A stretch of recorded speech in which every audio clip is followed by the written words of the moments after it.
Most people try to fix insulin resistance, and they get it completely backwards from the start. Here is what nobody talks about. Eating carbs at night might actually be the answer you need. Stay with me, because this changes everything you thought you knew about blood sugar control. I used to be insulin resistant myself, and I wish someone had told me this sooner. Most people spend months trying complicated diets, when the real fix starts with simple daily habits. These are the exact 13 things I would do tomorrow if insulin resistance showed up again in my life. No extreme protocols, no expensive programs, just real science-backed steps you can start right now. Write this down, because the first thing I would do is eat inside a 12-hour window only.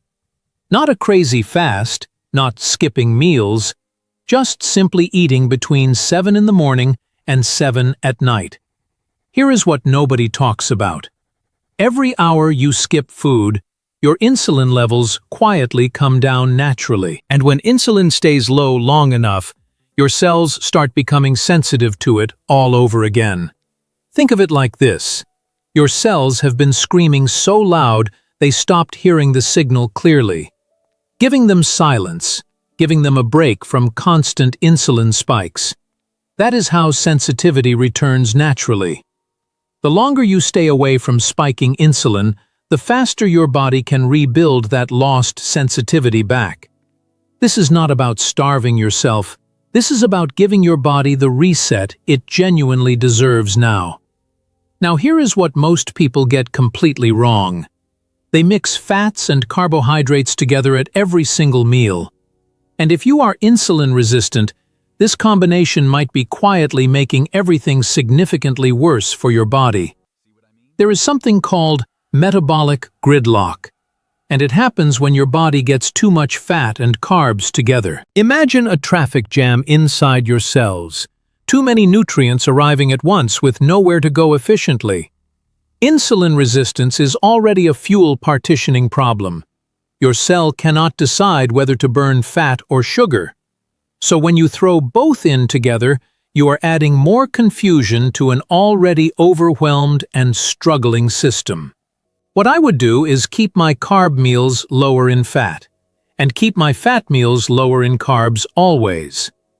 This one shift alone gives your metabolism a fighting chance to start functioning the way it was designed to work. It does not mean you avoid carbs, it does not mean you avoid fats. Just stop combining them so heavily.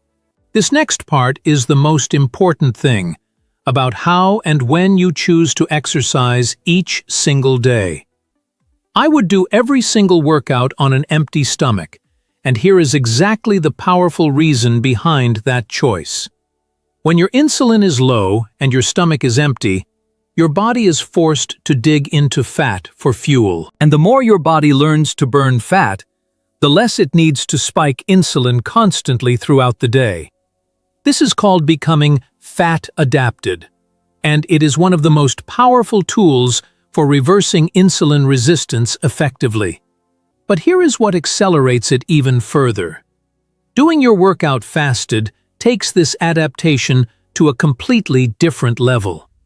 Your body has no easy fuel available, so it has no choice but to adapt faster and more efficiently. Even a mild walk or light resistance training in a fasted state dramatically speeds up this entire fat adaptation process significantly. Stay with me, because this next one surprises almost everyone, and most people have never even considered trying this before. I would sit in front of a red light therapy device every single day without skipping if I had insulin resistance. This sounds unusual, but there is real human trial evidence behind the 660 to 700 nanometer wavelength doing this work. That specific wavelength has been shown to actually improve insulin sensitivity directly through mitochondrial and enzymatic function improvements in the body.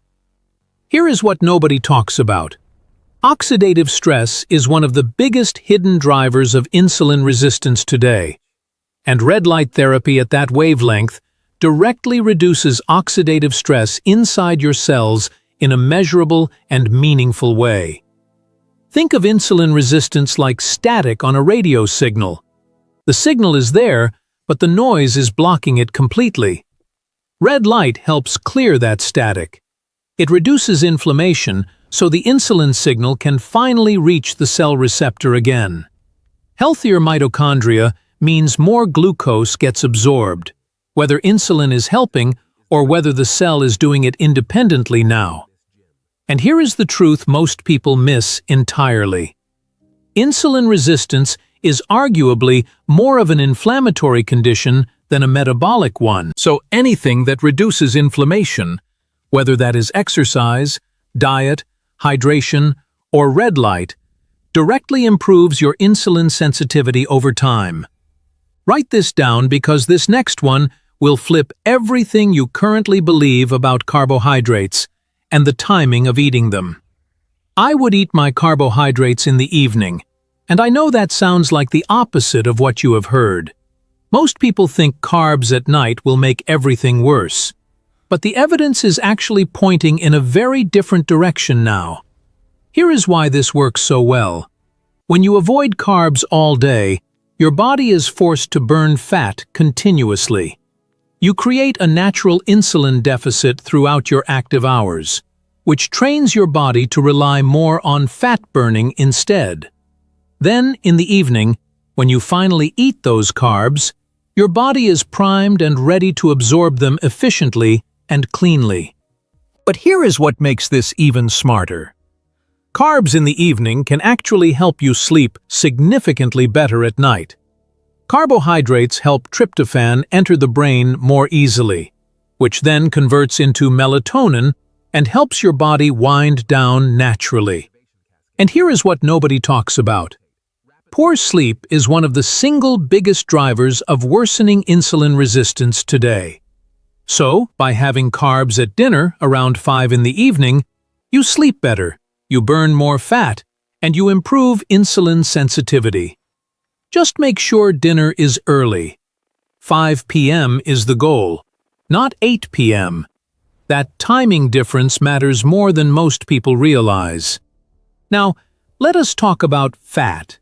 Because most people with insulin resistance are consuming the wrong types of fat without even realizing it. Saturated fat can be a problem when carbohydrates are also in the picture and insulin resistance is already present in the body. Palmitic acid specifically can actually disrupt how your beta cells function and distort your body's natural insulin response over time significantly. In research studies, scientists actually induce insulin resistance in rodents by overfeeding them with very high amounts of saturated fat consistently. So what I would do is aim for about 30% of my fat intake coming from saturated fat sources only. Around 40% would come from monounsaturated fats, things like olive oil, avocado, and the fat found naturally inside eggs. And here is what most people get completely wrong about dairy fat. Not all saturated fat behaves the same way inside the body. Dairy fat is actually showing protective benefits in the research, especially aged cheeses like Parmesan and Pecorino Romano consumed in moderate amounts. There is a compound called C15, found in goat cheese and sheep cheese, and it shows real promise for protecting cellular health directly. So the goal is not to eliminate saturated fat entirely. It is to be selective and smart about which sources you are choosing. Now, this next strategy is something I would use as a targeted reset, not as something I would do every single day continuously. I would do 2 18-hour fasts per week, using them as a deliberate metabolic shock to the system to force adaptation faster. Not every day, just twice a week, strategically placed. Because doing it too often without reason can work against your progress significantly. These periodic fasts create a powerful signal inside the body. telling your mitochondria to upgrade and your cells to become more efficient quickly. They also force your body to shift into deeper fat burning, which directly reduces the insulin demand on your system over time. Think of them as training sessions for your metabolism. You stress the system just enough to make it come back stronger than before. Stay with me because this next one is something most people overlook entirely. Even though the evidence on it is genuinely quite strong now, I would dramatically increase my intake of polyphenols. And I would not be afraid of the fruits that contain natural sugars either. Blueberries, raspberries, strawberries. These are not the enemy when you have insulin resistance. They are actually working in your favor here. Polyphenols have a direct anti-inflammatory effect inside the body. And inflammation, as we discussed, is one of the root drivers of insulin resistance. Here is what nobody talks about. Some polyphenols also work through direct mechanisms on glucose metabolism, not just through reducing inflammation alone. So I would eat berries freely. I would eat deep, leafy greens consistently. And I would focus on nutrient quality above everything else always. Do not overthink the fiber conversation. Focus on getting in as many anti-inflammatory and polyphenol-rich foods as you possibly can every day. This next part is the most important thing when it comes to how fast you can actually reverse insulin resistance through movement and training. I would not do a standard chest day or arm day. I would do full-body resistance training 3 to 4 times every week. Here is the logic. When you train your entire body, you are soaking up glucose from your bloodstream across every major muscle group simultaneously. More muscle groups working at once means more glucose being pulled out of the blood, which means less insulin is needed to do the job. And over time, as you build more muscle tissue, you are literally increasing the number of mitochondria available inside your body to process fuel. More mitochondria equals more glucose capacity, which means your body handles blood sugar far better with each passing week of consistent training. I would pair this with some high-intensity interval training to burn through glycogen stores even more aggressively and speed up the entire process. 45 minutes of full-body training plus some short bursts of high-intensity work, and your insulin sensitivity shifts faster than almost anything else.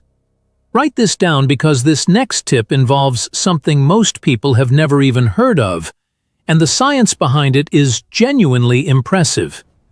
I would use allulose alongside any carbohydrate-containing meal, and the difference it makes to your blood sugar response is remarkable and well documented.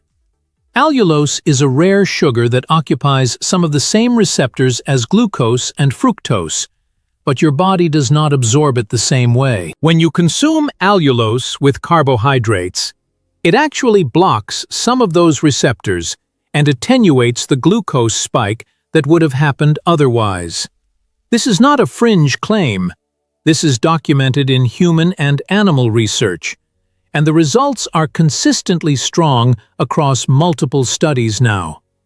When I personally use allulose alongside carbs, my glucose barely moves. The spike that would normally happen simply does not occur at all. You can bake with it, you can stir it into things, and it silently keeps your blood sugar far more stable throughout the entire meal. Now let us talk about sugar. Because if you are still using refined white sugar, this next part is something you genuinely need to hear now. Most people get this completely wrong. They think all sweeteners are equally bad. But there is a massive difference between sugar, honey, and maple syrup. Refined sugar has no redeeming qualities when you have insulin resistance. It spikes glucose, carries no antioxidants, and offers nothing beneficial to the body at all. But honey contains polyphenols, enzymes, and antioxidants. And these compounds change how your body processes and responds to that sweetness in meaningful ways. The darker and richer the honey, the higher the antioxidant content, and the better the outcome for insulin sensitivity and inflammation levels together. Maple syrup goes even further. It is lower glycemic than honey and carries an even richer antioxidant profile inside every single serving. The deeper and darker the maple syrup color, the more beneficial compounds it contains. So always choose the darkest grade available to you. So, if you must sweeten something, use allulose or monk fruit first. And if you need a real sweetener, reach for honey or dark maple syrup. Stay with me because this next part covers the supplements I would take. And I want to be precise and honest about exactly why each one works. The first supplement I would start taking immediately is berberine, and the evidence behind it for blood sugar regulation is genuinely very strong and consistent. Berberine activates a pathway called AMPK, which essentially mimics some of the effects of exercise on your cells and on glucose uptake directly. It helps your body lower elevated glucose levels, and it does this through multiple mechanisms that make it one of the most researched natural compounds available. The next one is TMG, also known as trimethylglycine or betaine, and the emerging research on this for insulin resistance is increasingly impressive and compelling. TMG supports fat oxidation, meaning it helps your body burn fat more efficiently for fuel, which directly reduces the insulin burden on your system over time. There is increasing evidence that betaine also improves how cells respond to insulin, making it a genuinely useful addition to a targeted insulin resistance supplement stack. Next, I would add cinnamon to as many meals as I possibly could, because cinnamon is what is called an insulin mimetic in nutritional science. An insulin mimetic means it can help glucose enter the cells without requiring your body to produce as much insulin to make that happen effectively. Less insulin needed to do the same job means your system gets a genuine break, and that break is exactly how sensitivity begins to return. Now, this next one is less mainstream, and I want to be clear that it is worth researching yourself before making